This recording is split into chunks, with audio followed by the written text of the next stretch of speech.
Hello, boys and girls. Today we're going to be learning about Picasso again and his wonderful portraits.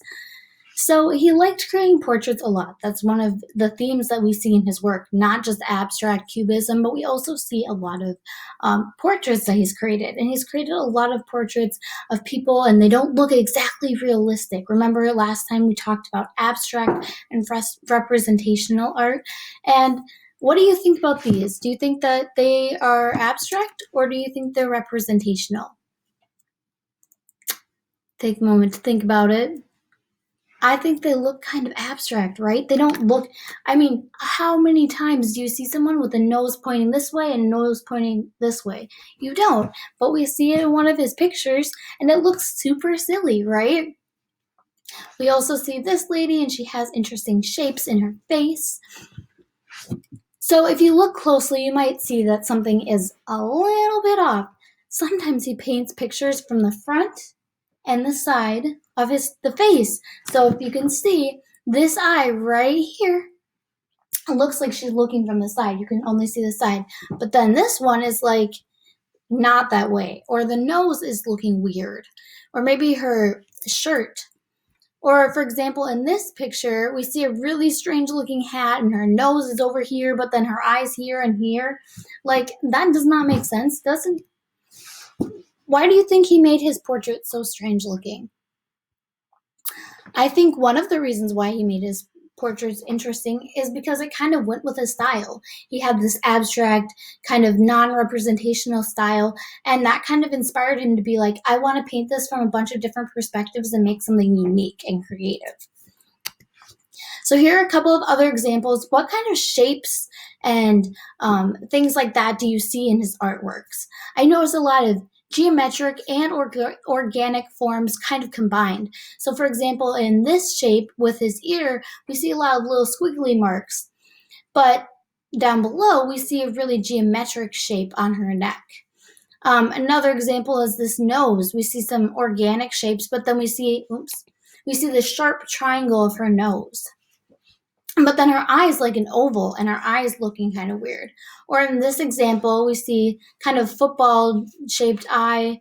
Let's see. This one, it's like an infinity sign, but it's like geometric infinity sign. And so here are a couple of his portraits.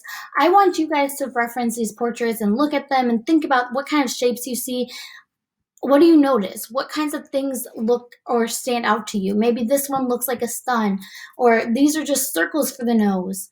He has a lot of dissected faces, so faces that are looking inward at each other. So one side of the face is looking this way, another side of the face is looking this way. We see that really interesting combination. Especially, this is a really good example of that, right? Or even here, where the mouth is like, what's going on with the mouth, right? We're just really kind of confusing. But it makes his artwork more interesting and fun to look at. So today, for our project, you will need a paper, pencil, and eraser. And if you want, you can use a black marker. I then want you to take out your paper and create 10 boxes about 1 inch by 1 inch. And these are going to be practice boxes. I repeat, just like I said, I do not want you drawing your portraits yet, okay? We're doing practice. So sometimes artists, they like to practice what they're going to draw before they draw it. So they do these like preliminary sketches.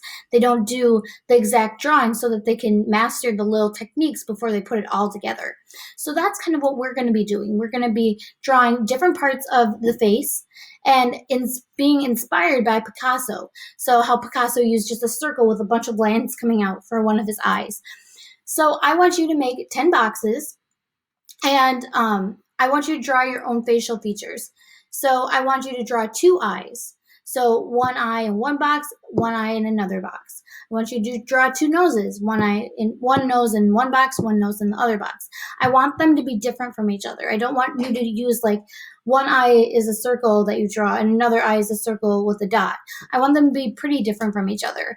And I have a bunch of examples, so I attached this document in to your Google Classroom or slideshow or the Seesaw.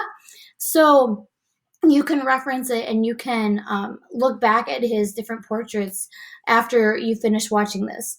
I do not want you to repeat the actual portrait or draw the actual portrait. I just want you to draw these practice sketches. I also have attached my practice sketches. I don't want you to just copy mine either.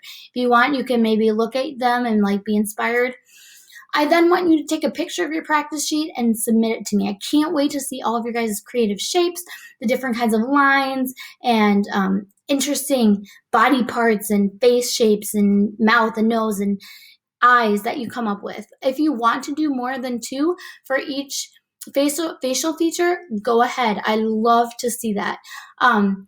But when you are done, I want you to take a picture of it, submit it to me,